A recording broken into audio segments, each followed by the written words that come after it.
Ward number 10 में रही Gujarat housing board. अमरु society नाम है गोकुल सोसायटी। अमरी अमने नोटिस आपी गया था खाली करवानी जर्जरितना, पर बधा मकान अमरा जर्जरित नहीं अने जे रिनोवेशन करेला छे जे नथी करेला एम करवा तैयार छे, पण अमने टाइम आपो थोड़ो। अत्यारे अचानक आवीने लाइट कापी गया अने नळ कनेक्शन कापी गया अने अचानक आवी पाडवा मीना छे। अमे कामी गया त्या भाई पाछा आव्या, त्याथी अमे तात्कालिक काम केम खाली करवी?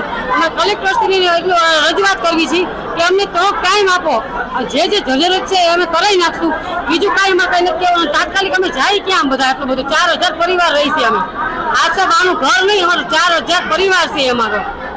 અને અહીંયા બધા 18 વર્ષ અમે ભેગા રહી છે। અમે કોઈ દિવસ અમે માથાકૂટ કે કોલી નથી કરતા, અમે કાંઈ અમે બધું કરવા તૈયાર છે। અમને ટાઈમ આપો થોડોક। અમે હા એક પરિવારની જેમ જ રહી છે બધા, અમને ટાઈમ આપો, અમે કરવા તૈયાર જ છીએ બધું। અમે બસ કલેક્ટર શ્રીને કહો અમને ટાઈમ આપો એટલે અમે અમારી રીતના હમો કરાવી લેવું બધું। અમને ટાઈમ દો।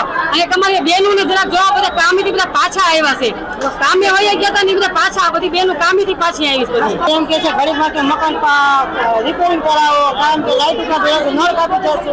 હવે નાના છોકરાવાળા જાય ક્યાં? અમારે તો ભાડું ભાડું દેવા અમારામાં નથી, 15,000 ભાડું અમે ક્યાં રહેવા જાય અત્યારે? અને આજે રસોઈ નો છોકરાનો ટાઈમ હોય તો ઘોડે કાઢને હેરાન કરે છે અમને આવીને। હા કઈ રીતે એમ જ રિપેરિંગ કરાવી દે, તાત્કાલિક ચોમાસામાં કેમ રિપેરિંગ કરાવીએ અત્યારે અમે?